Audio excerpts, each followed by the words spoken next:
Close your eyes and imagine. What if the things in life that cause us the greatest pain, the things that bring us grief, are challenges? Challenges designed to help us grow, to ultimately become what we were always meant to be. We feel like we've been buried, but what if, like a seed, we've been planted? And having been planted, we grow to become a mighty tree. Now, open your eyes. Open your eyes to this way of viewing life. Come with me as we explore your true, infinite, eternal nature. This is Grief to Growth, and I am your host, Brian Smith. Hey there, I'm Brian Smith, and welcome to Grief to Growth. Whether this is your first time joining us or you've been walking this path with us for a while, I am truly glad you're here. This story is about making sense of life, especially when life doesn't make sense. We talk about how to navigate grief and loss, explore our deeper purpose, and ask the big questions. Who are we? Why are we here? Where do we go from here?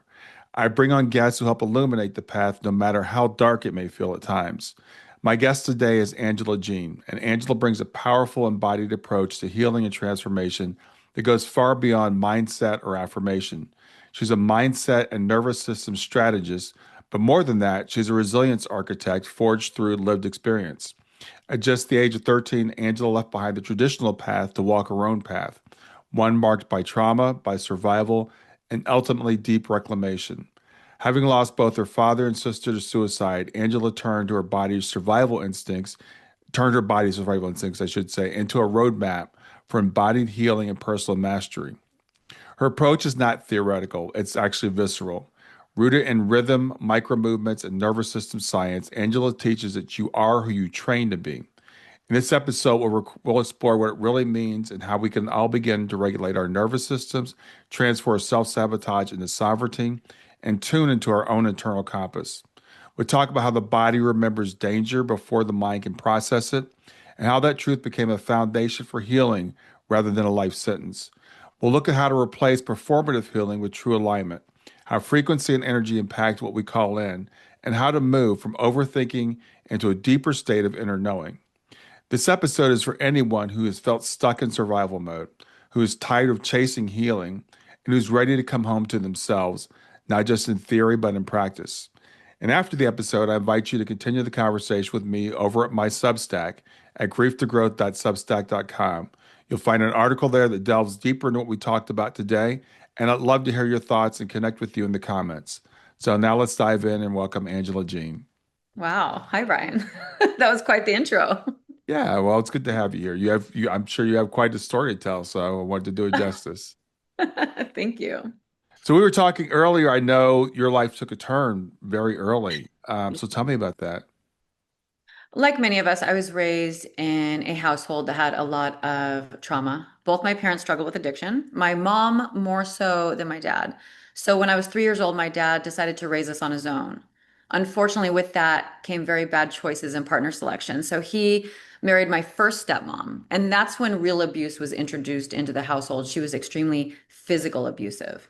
Mm. Um, at 13, after 10 years of dealing with that, I decided to try to move in with my mom, who was still struggling with sobriety, but sober enough to have a home.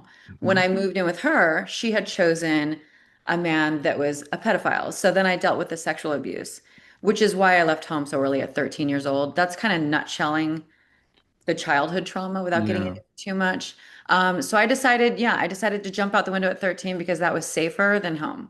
Mm. And that's when you know, the survival really kicked in because at 13 years old, I was sleeping in bushes. I was shoplifting candy and smoking because smoking curbs your appetite and, living on candy. And honestly, hitchhiking, like if you think of that stuff now, it's just like, oh my goodness, Yeah. how did I make it this far is really a miracle. That's why I really do believe in some type of guardian angel, you know what I mean, watching over us and that individual soul journey having such a purpose Yeah.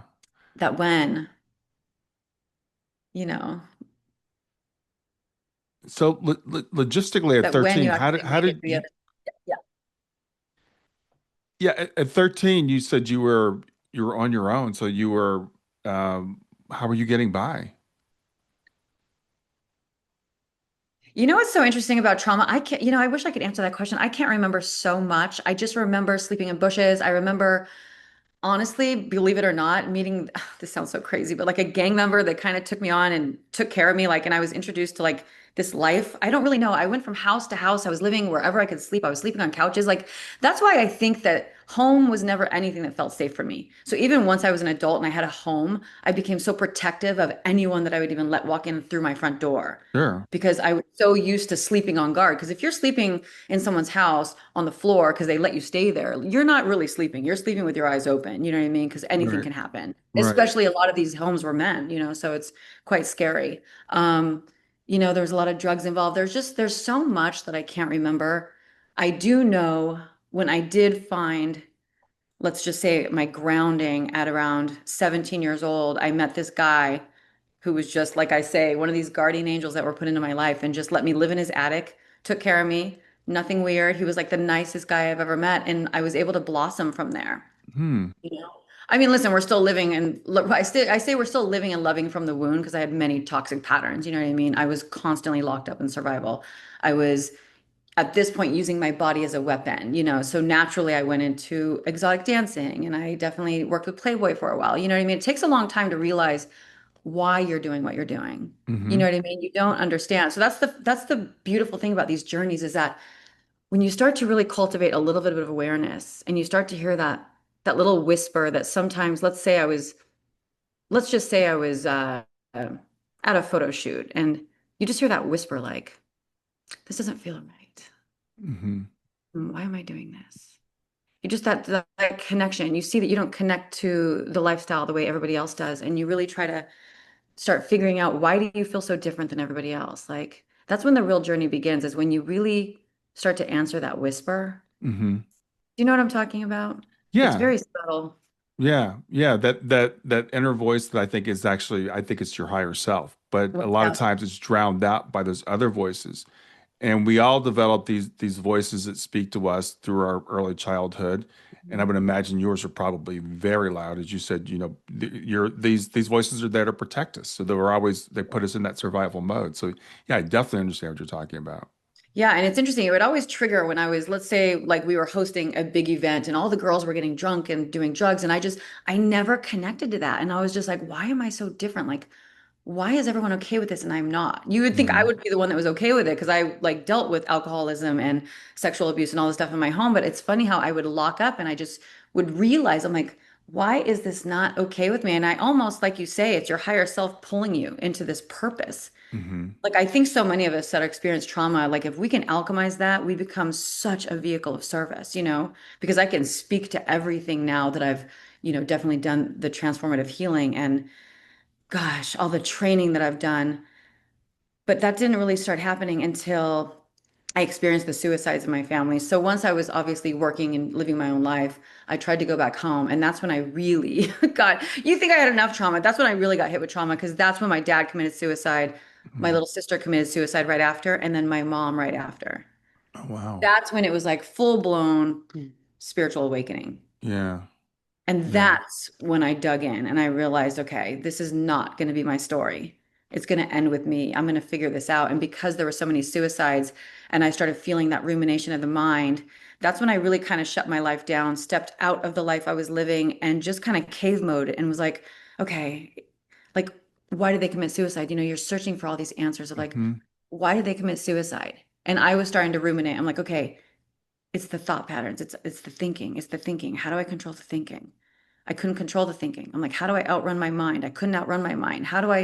What is this feeling? Why do I feel like I'm just like there's a fist wrapped around my chest? Why can't I breathe? It was just constantly like, why can't this? Why can't that? Why can't this?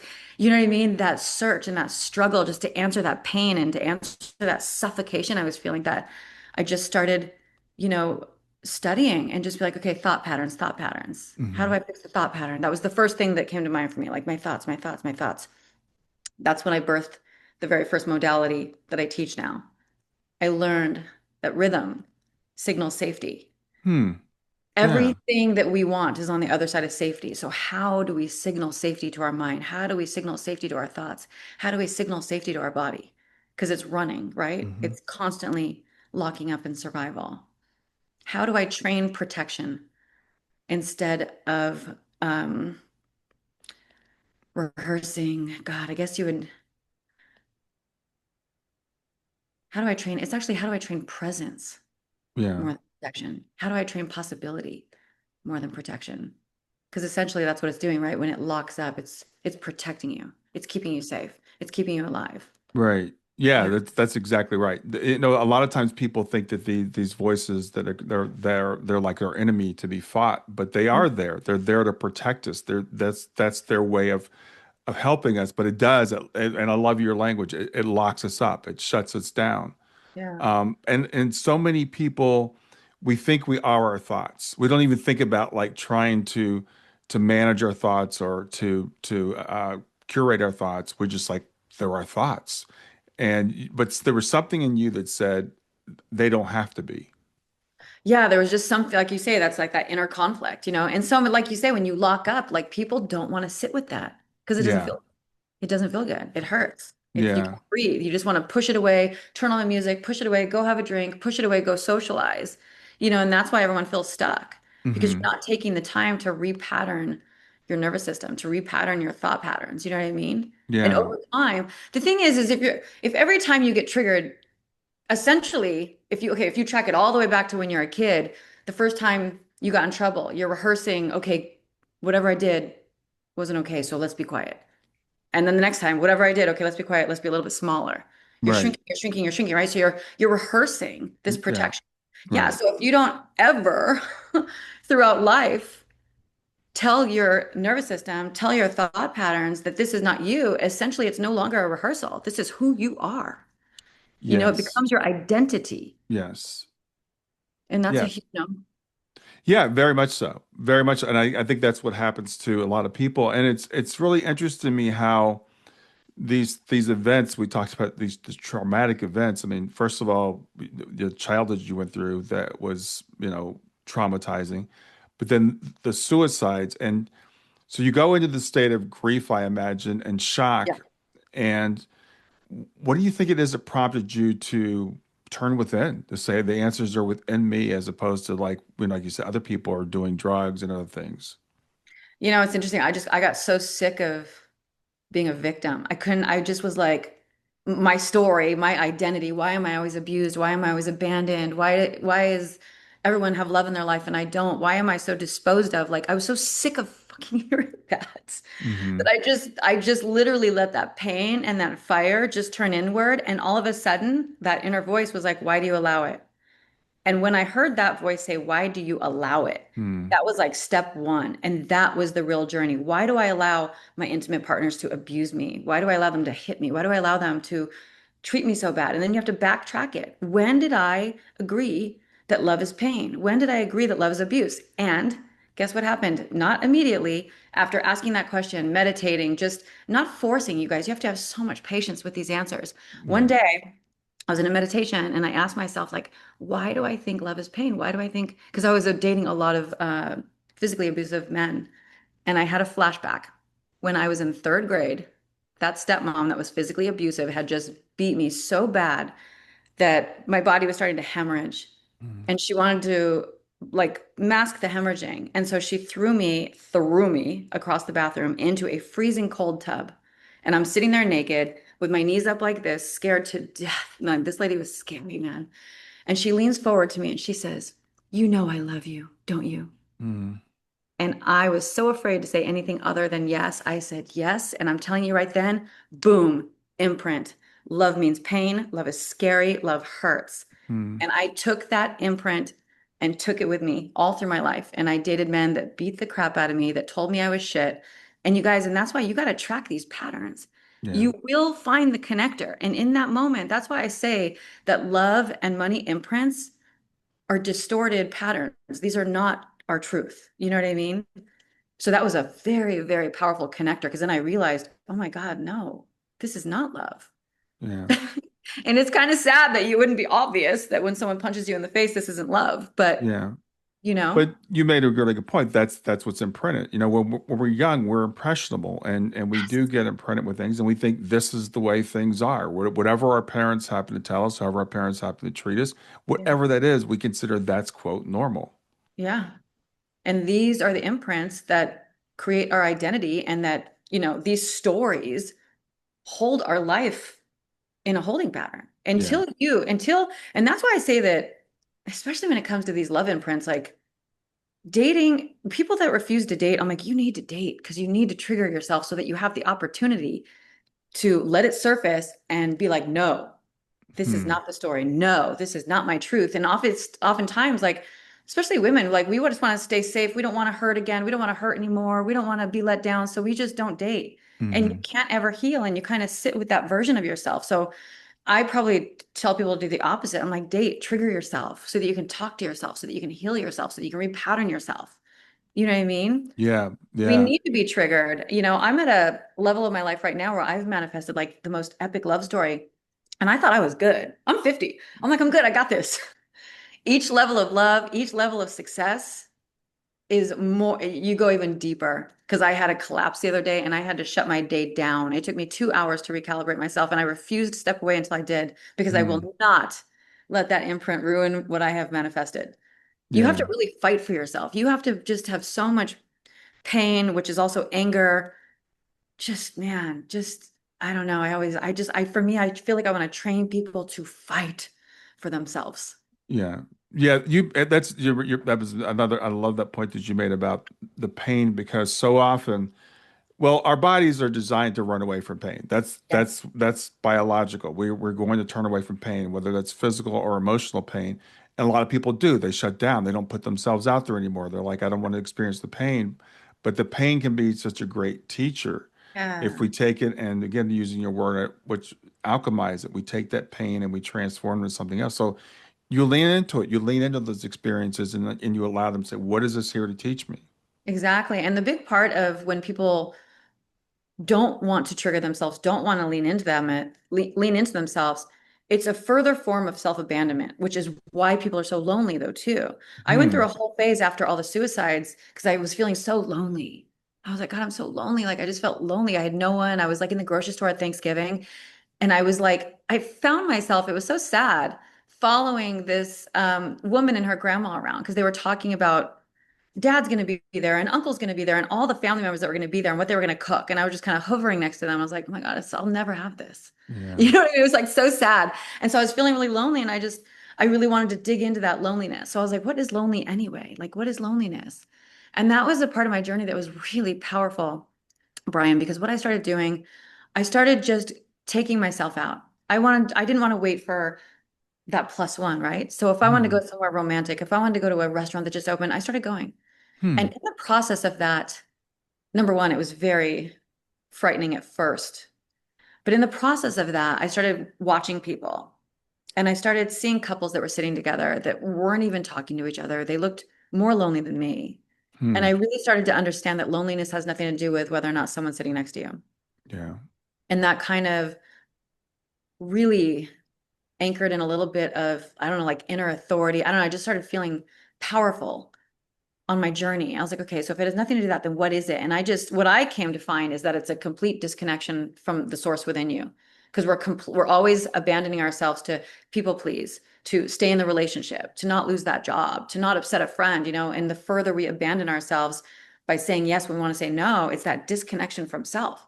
So I learned, like, in the process of taking myself out, cooking dinner for myself, but like legit candles, music, as if I was doing it for a man. Hmm. That self-love practice really rebuilt me from the inside out. And from that moment on, like this was probably 6, 7 months. I was so protective of myself. And because of that belief or whatever that was, that energetic alignment, I started attracting way better people. It was just interesting how when you start to build yourself out from the inside, it's almost like your vibrational matches change. Yeah, exactly. I think that is true. We do attract energy attracts, like energy. Sure. And it's really sad to me that people that have been through those abusive relationships tend to attract those the very thing that you really don't want, but it is an energetic thing, I believe. Yeah. And I mean, like I say, that imprint that you Yeah. would do whenever. That's Yeah. why I say, like, that's why when I say you are who you train to be, is because the world we're living in, and if you really want to change your life, you have to have systems in place. You know what I mean? Hmm. That's why I have certain things that I do that are micro resets that I do. If I think something, no, take a moment for yourself. If I'm feeling something, no. If my feel my, my nervous system locking up, no. Like I have things I do all day long Hmm. because you know what I mean? You Yeah. are trained to be. And if you don't train a better version of yourself, if you don't tell yourself, no, that's not love. If you don't tell yourself, repattern yourself, Right. reparent your nervous system, then nothing's going to change, you know? Yeah, exactly. Well, the way I say it is life is a practice. It's work. People, and I tell people that I work with, I'm like, I hate to have to tell you this, but it is work. I don't use the word training necessarily, but I'm like, it's a practice. And I'm like, there are Yeah. things that I do every day. There are four things that I do every day. I do them all day long in terms of practicing because you can't just let things just happen. You can't let your thoughts even just happen to you. Yeah. I mean, Yeah. I say the same thing. I do three things I do, but also, like you say, it's a lifestyle. I Hmm. pay, but also the thing is when you and I teach people these little, I call it having a toolbox, whatever you want to call it, having Yeah. systems in place. What it's also forcing you to do is check in with yourself constantly. Maintain this vessel. This Right. body is here for the human experience. Like use it. Yeah. It's constantly giving you feedback. Your emotions are packed with data, packed with unmet needs usually. What do you need? I always say, like, if there's a baby screaming, what do we do? What do you need? Baby Yeah. can't talk, but guess Right. what? We can. What do we need? Say Yeah. it. Yeah. You know what I mean? And even that, even being able to connect and communicate that, and if it's to yourself or to someone else, that's, expansion and growth. Yeah. So let's talk about your practices. What are they?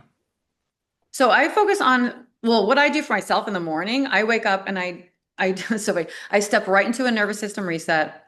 I put on an audio of rhythmic thought patterns based on whatever it is I'm working on. Hmm. Because you have to know what you're working on, have it locked and loaded so that when Hmm. it hits, you're like ready, aim, fire. I always say that. And then I work with the energy. So I'll do meridian point massages Hmm. as well. And I call it like my tune up, my body tune up. So I'll lean over, do my meridian point for anger, my meridian point for fear, which is on the bottom of my foot, and then my meridian point for overthinking. Honestly, the whole thing takes about 3.5 minutes. I consider it like a little morning car wash for this vessel that we're in. You know Hmm. what I mean? Hmm. Mind, body, energy. But what I train, my main thing that I work with, when I work with people, I think the most important thing, step one, if you're going to do anything, it's the nervous system lockup. Pay attention to your body, start tuning in. If you feel your shoulders rising, if you feel yourself collapsing, if you feel that grip, that is for me step one. You cannot let that loop complete itself because if you let it complete itself, I mean, let it get so completely tightened up, you're affirming this is who you are. You're the Hmm. victim. You're the person that doesn't get this. You're the person that's abused. You're the person that this. You're this. You're this. You're. The minute it locks up, you affirmed it. You just anchored it back in. You re-stamped that imprint. You know what I mean? So I think it's so imperative to catch that grip. If you're in traffic and you start to feel the tightening, you're thinking something that is triggering your nervous system. Hmm. Do not let it collapse. So I always say the one thing I want people to do is the minute they feel that tightening, like just stop what you're doing. And if you have to sway, like this is where I teach them one-on-one, like you do what works for you. Like I like to sway, Hmm. I can drop right in. Maybe someone can't. Maybe they need to tap the center of their chest. Either way, you need to sit with it until you feel soothed. Do not move until you feel the soothe. And you say to yourself, I am safe. I am safe. It's no different if you have a baby. You're reparenting your nervous system and take your tone down, take your cadence down. Rhythmic, rhythmic. And do not move until you feel the soothe. Your session is done when your body feels soothed and Hmm. not a minute before. That's why I say this forces people to connect. Yeah. Don't connect. What you have to do what feels good for you. And you also pay attention. Don't rush. Because guess what? Rushing signals what? What do we do in primal? What is primal coding? Run from threats. I Right. think even the world we live in, because we're also task driven, moving so fast, like that's signaling danger. Yeah. No, Yeah. like you can feel it in your chest when you have a busy day and like you have so many things to do. Like that's more. more, even more of a time to just do these little drop-ins. Yeah. Got this. I'm good. I got it. I got it. So how did you come across these techniques? You mentioned earlier meditation. Did you start with meditation or? No, I mean, like I said, so after the suicides, I really got passionate about the thought patterns, and Hmm. I started studying the science of the mind, and I didn't understand like how do I harness the momentum of my mind because mine was woof, I couldn't catch it. You know what I mean? And that's when I learned accidentally that rhythm is sticky Hmm. because I was dog sitting at the time and I had to remember all these dogs' names. So I would make up these little riddles like Winnie the Pooh, Winnie the Pooh. And then I was showering and that was stuck in my head. And I was like, oh my God, get this out of my head. Hmm. And then I had that aha moment. I was like, oh my God, rhythm is sticky. That's when I started working with thought patterns. And so, like I say, when I say you need to know what you're working on, like if you have a thought pattern that thinks you're not good enough, you create a rhythmic affirmation that basically is says the opposite. I am Hmm. chosen. I am chosen. Whatever you want to say, and I am chosen. So the minute you hear like I'm not good, I am chosen. I am chosen. I am chosen. That's how the rhythmic affirmations came to be. Obviously, there's a little more to them than that. I'm simplifying them. Hmm. But that was dealing with my mind, right? So I was able to redirect the thought patterns of my mind, but I was still every now and then feeling that grip. I'm like, ew, what's that? Why do I feel shitty still? That's the nervous system lockup. Hmm. Because your mind, like if you've been thinking the same thing for so long, why is your mind not believing this affirmation that says otherwise, right? Because you Right. have to train your system because nothing's real until it's felt, at least for me. Right. So how do we feel Yeah. like we're not shit? How do we feel like we're loved? You know what I mean? And that's why I say the minute you feel the grip, the minute you feel that tightening, you need to signal to your body. And it doesn't happen over time. So then I married the rhythmic affirmation with the movement. Okay. And then I wanted to learn the energy because I also struggled with anger, a lot of anger. I Hmm. went to anger management a lot. And I was like, okay, this is clearly a very powerful energy because it's like fire, anyone that's dealt with anger. And that's when I learned anger. Okay, well, not all energy is the same. You have anger, you have depression, and then you have love and money spirals. So anger and depression are two totally different energies and they need to be met, not managed. If you're someone that struggles with anger, I always say to meet aggression with aggression. And let me explain before you before someone interprets that wrong. I don't mean what I observed was if you are someone that's ever been angry and you throw something, it oddly feels better because you've dissipated the energy a little bit. Yeah. A lot of therapists will tell you just to breathe. You need to breathe when you're angry. True, but it has to be an aggressive breath.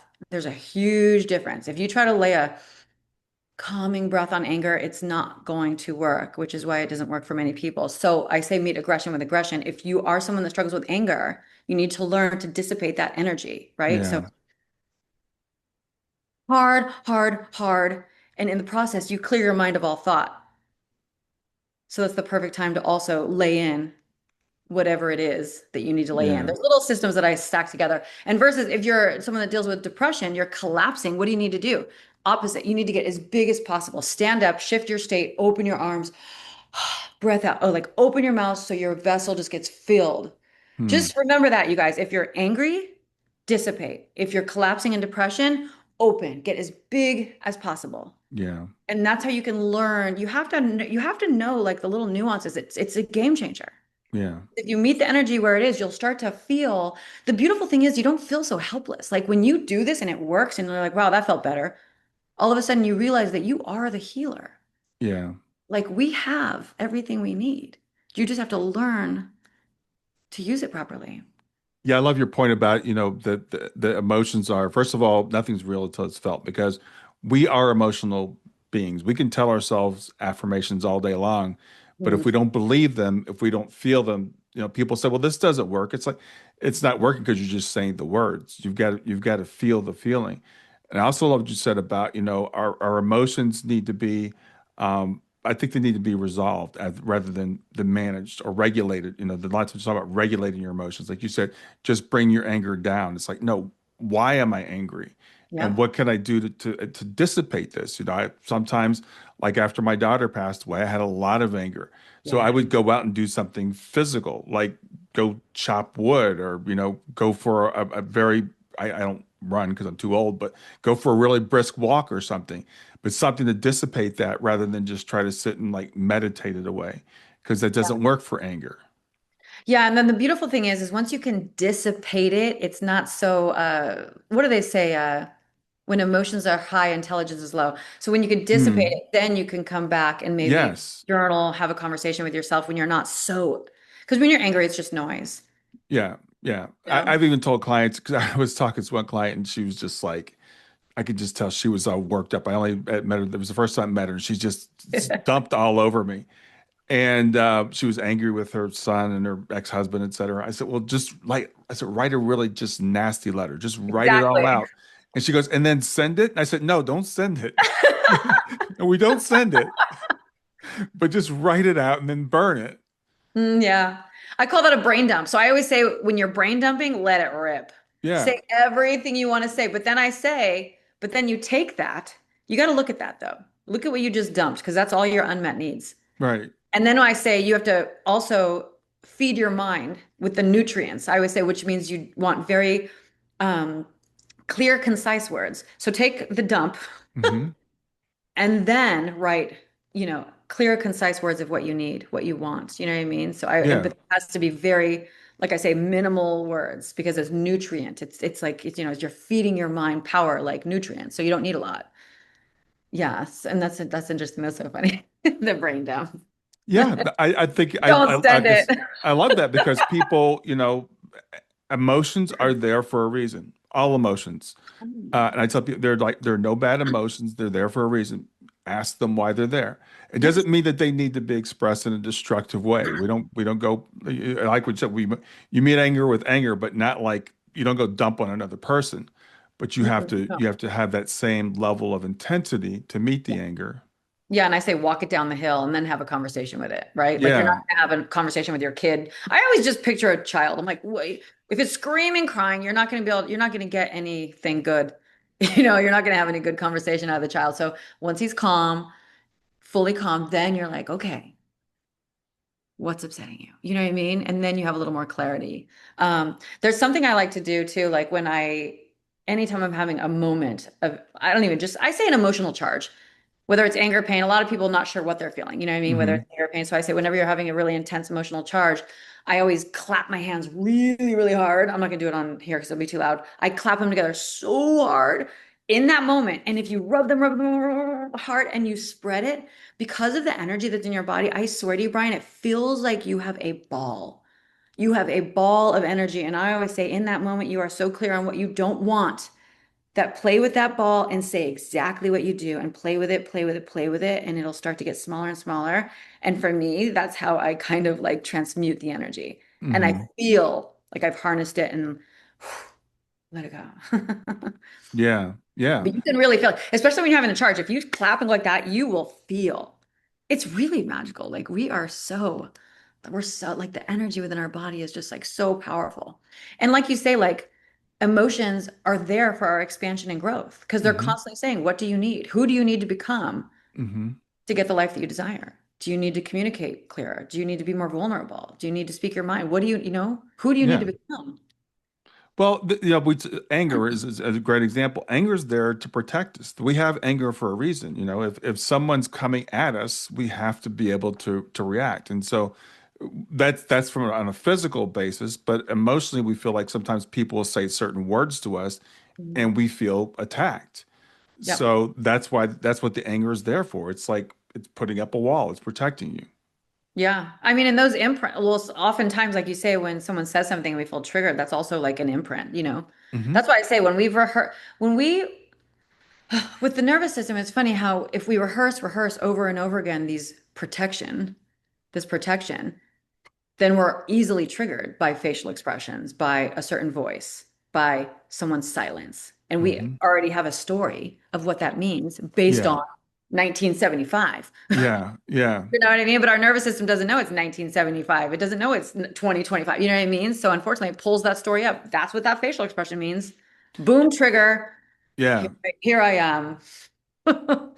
Yeah, that's exactly right. I find it's really interesting because I find I try not to assign intention to people, and but I noticed that people do that, right? Yeah. She said this, and this is what she meant. I'm like, and I won't name anybody, but I'll say, Yeah. how do you know that's what she meant? Because that's not what she said.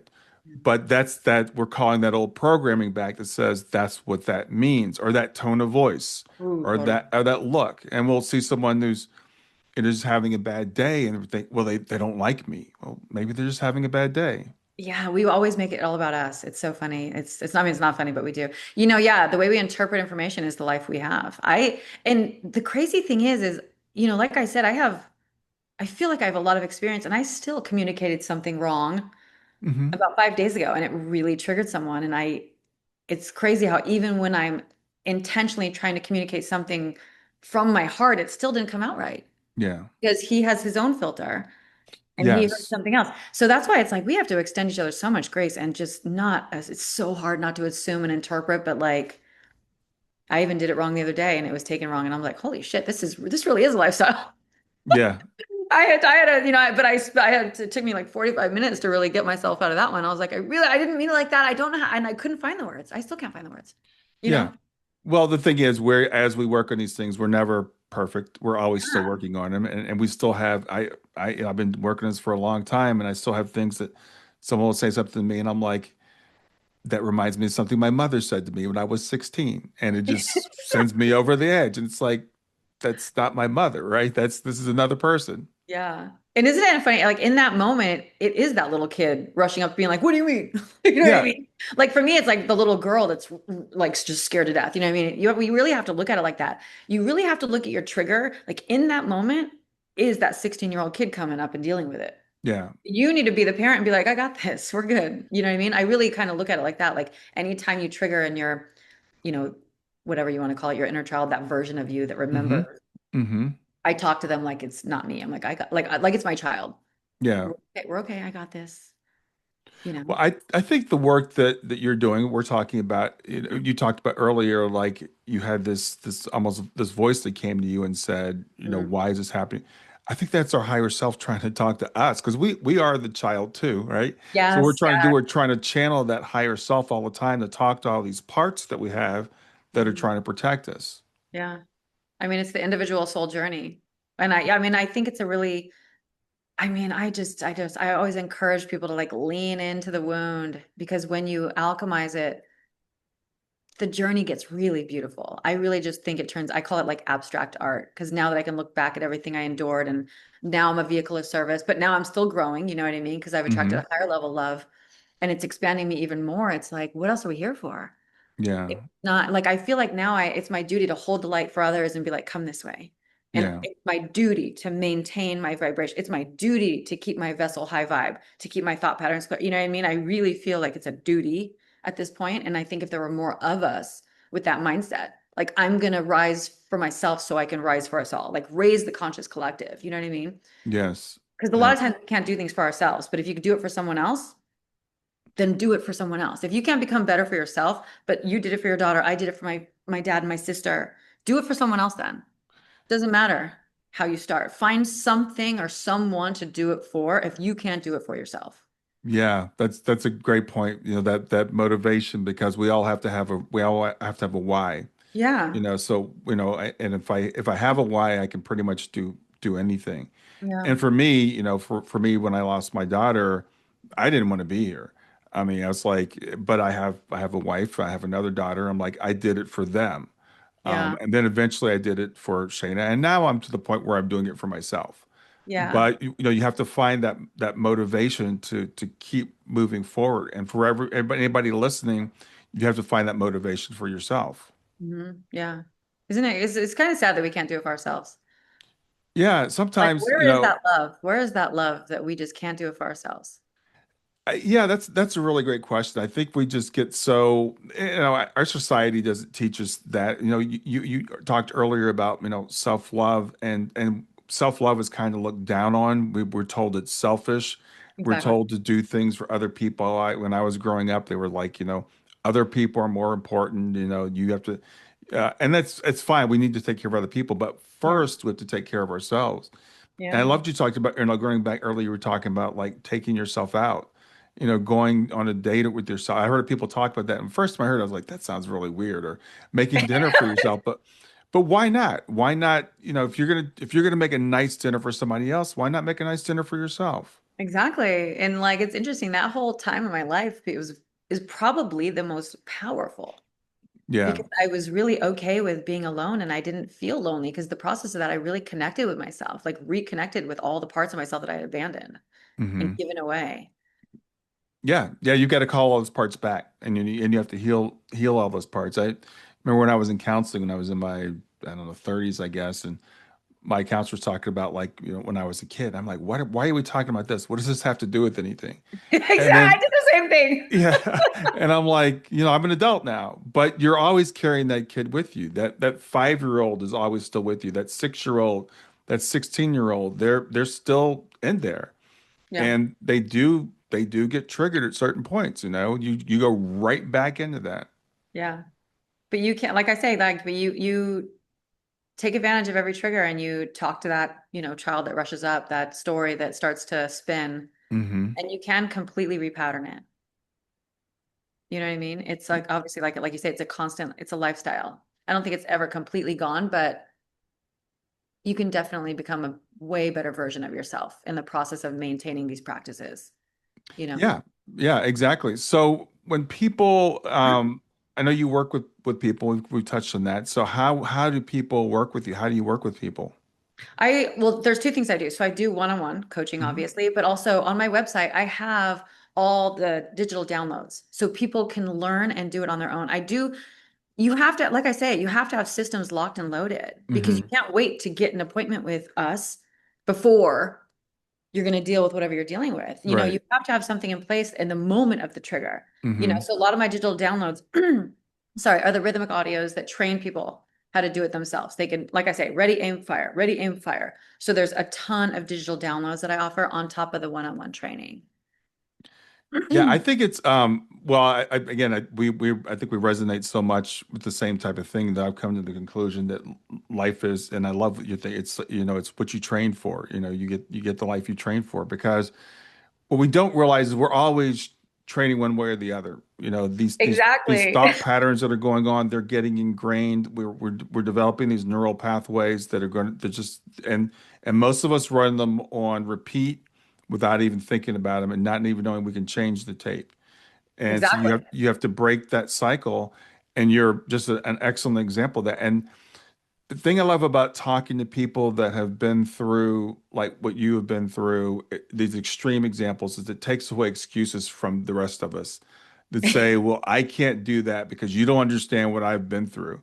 I've Exactly. talked to people about forgiveness. They're like, well, you don't understand. This person did something. And I'm like, okay, well, I interviewed a guy whose father killed his mother and he forgave his father. So is that someone done something worse to you than that? And Yeah. so that lets people know. I mean, you're just an example of the human spirit, Yeah. that if we decide, and it is a decision, Oh, it is a decision how we're going to view life. yeah. Exactly. And like you say, we are who we train to be, but majority of us are training in the wrong direction. And I Yeah. think the beauty about having systems as place is that I encourage people to feel your emotions to the fullest. Feel that love so hard, feel that pain, feel that anger, because guess what? You have systems in place to bring yourself back to baseline. Because otherwise, you're just living a blah life. If you don't want to feel love, you don't want to feel the pain, you don't want to feel the anger. Well, like, you know what I mean? Like, I want people to feel their emotions fully, live your life. Yeah, that's a Big, really good big, point. big, I was when I was in counseling when I was younger, the doctor put me on medication for anxiety and depression. Mhm. And I took the medications, and they kind of worked. They took the edge off of everything. It was Gotcha. like, I was like, I feel like I'm like not quite here all the time. And Yeah. I'm like, I'd rather feel the highs and the lows than to Mhm. feel nothing. Exactly. And I think that sometimes people think, well, if I do meditation, if I do this, if I do that, then I can just like be like calm and be like Zen. And that's, to me, that doesn't sound like a desirable thing either. Yeah, no. I think like for me, meditation is just I don't know, like again, like just we have such task-driven, high-intensity days. It's just a moment of soothing. It's no different Hmm. than a massage, a bath, it's like whatever. I love meditation personally, No, um, yeah, just because I love how it feels. yeah. But like I say, like if it doesn't work for you, don't do it. That's why keep finding your teachers, keep studying, keep reading, keep learning, try this, try that. you know? Yeah, exactly. Well, when it comes to meditation, I didn't mean the thing is I meditate at Yeah, least yeah. every day, at least once a day, sometimes twice a day. Meditation, I think some sort of mindfulness, I tell people, because it doesn't have to be sitting on a cushion. It could be walking in nature, it could be whatever it is that works for you. So I think mindfulness is very important. But my point is like you don't always stay in that state. That's like a baseline, that's a place you train, but then you have to go out and interact in the world.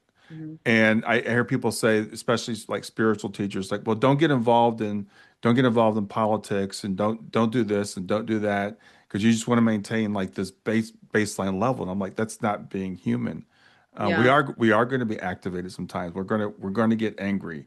We're yeah, going to get sad. yeah, I still get sad. My daughter, it was 10 years ago, my daughter passed away. And people are, think like sometimes, well, you've healed, right? Because look at what you're doing. I'm like, no, I still get sad about that. I still miss her. And I'm sure right. that, what you're doing, all what you've been through, there are probably times it still gets to you. Yeah, but this is how they live on is through me. You know what I mean? That Yeah. their journey created this vessel, you know what I mean? And this experience for me. And so like this is how I kept them alive. Yeah. So let's talk about it. We talked a little bit before we got started recording, and I asked you how you were doing today. And you go like, it's amazing that I'm here. Yeah. And it's amazing that we're all here. I think the human journey is just, the fact that so many things can go wrong in our life. So Yeah. do you think that what do you think in terms of like do you believe in soul planning? Do you think this happened for a reason or what are your thoughts on that? I tap dance around a lot of thoughts. Clearly, thought pattern expert. I'm not really sure, but what I do know is I believe this is a weird belief that I have. So if this sounds weird to anyone, sorry, but this is what I believe. I believe Hmm. that so many of us, I don't want to say have to be sacrificed, but deal with high levels of abuse because when we do alchemize it, we become the one that holds the light for others. Like, Mm. you know what I mean? We really become a vehicle of service. Like, you know what I mean? So I think Hmm. it's needed. It's needed for all of those that can't do it for themselves. Yeah. That's just a weird belief because I had so much stuff happen to me that was so bad. This is how I sort things out in my own mind, you guys. There is Hmm. no right or wrong. If I had to rewrite a story that tells me the reason why I was physically and sexually abused as a little girl is because I was meant to become what I'm doing now, then Hmm. that worked for me. That soothed me. So there is no right or wrong. You know what I mean? That's just how I soothed Yeah. myself and it worked for me. So Yeah. that's a belief that I chose and I really believe it that I Oh, believe that many, like if you look at like the Oprahs and all the people that have been abused, look what they're doing now. The few that make it become. yeah, it's interesting to me because I'm an engineer, so I'm a very left brain person, and I'm Okay. like so like I look at it either like two ways. One is I do believe in soul planning, and Okay. I do believe that people choose to go through certain things to go because we can grow from it.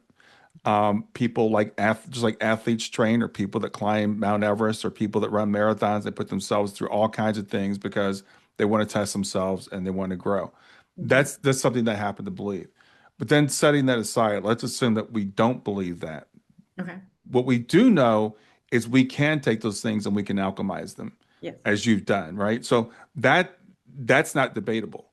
You made a choice to take those things and to become who you've become. There's another choice. There are people that choose not to do that. There are people that choose to let those things destroy them. And so it's that thing. You become what you train to be. And something along the way with you said, no, I'm not going to succumb to this. I'm going to rise above it. I'm going to take this. I'm going to transmute it. So when people say, well, what kind of God would allow this things to happen? What kind of God would plan this? I don't know. Maybe God didn't plan it, but Yeah. we can choose what we're going to do with it. Yeah. It's like spiritual evolution or spiritual suffocation. And spiritual suffocation, you feel these are the people that stuck, hate their lives, like think there's no way out. Like it's literally spiritual suffocation, Yeah. is screaming for expansion. And that's why you can't breathe. And that's why you feel heavy. Like, you know, Yeah. So let's talk about like how people can reach you when we talked about what your offerings are. You do work with people one on one, I and you do work said with you've people got on some it. other things on your website that people can download. So how can people reach you? Everything is at angelajeanchat.com. Yeah, you can pretty much find everything there. My soul sync sessions are linked to that. Those are the rhythmic thought pattern training. I love Hmm. those. Try those. There's a free demo I want people to download as well. It's a demo of the nervous system reset piggybacked with a thought pattern session. And it's really powerful because it allows them to feel the possibility of like, oh my God, wow, this feels good. And also guaranteed what I put in the thought pattern session will be dancing in your head by the next morning. Like, so it's just really cool to show them how sticky rhythm is, you know what I mean? And what you can do and the possibilities of totally taking your transformation in your own hands and actually having some fun with it. Like that's what I really like to do. Obviously, a lot of this stuff is very serious, but I do like to make it fun, interactive, use music, use your body, using dancing, not dancing, but movement, Yeah. We don't have to suffer to transform, Yeah, and you know? I want to go into that a little bit because we talked about training and we talked about practice, and it might make life sound like it's drudgery, but I can tell that you're enjoying your life.